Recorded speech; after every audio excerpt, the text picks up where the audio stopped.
Bien-aimé, voici une parole digne de foi. Si quelqu'un aspire à la responsabilité d'une communauté, c'est une belle tâche qu'il désire.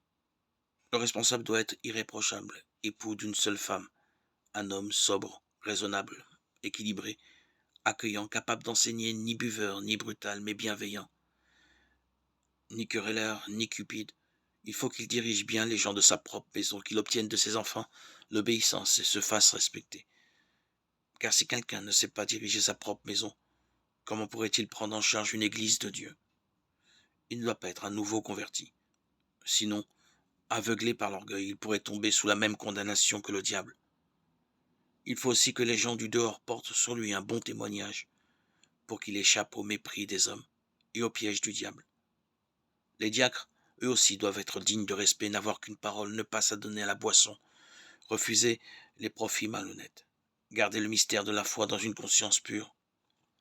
On les mettra d'abord à l'épreuve, ensuite, s'il n'y a rien à leur reprocher, ils serviront comme diacres. Les femmes, elles aussi, doivent être dignes de respect, ne pas être médisantes, mais sobres et fidèles en tout. Que le diacre soit l'époux d'une seule femme, qu'il mène bien ses enfants et sa propre famille. Les diacres qui remplissent bien leur ministère obtiennent ainsi une position estimable et beaucoup d'assurance grâce à leur foi au Christ Jésus. Lecture de la première lettre de saint Paul apôtre à Timothée, chapitre 3, 1-13. Le responsable doit être irréprochable. Les diacres doivent garder le mystère de la foi dans une conscience pure.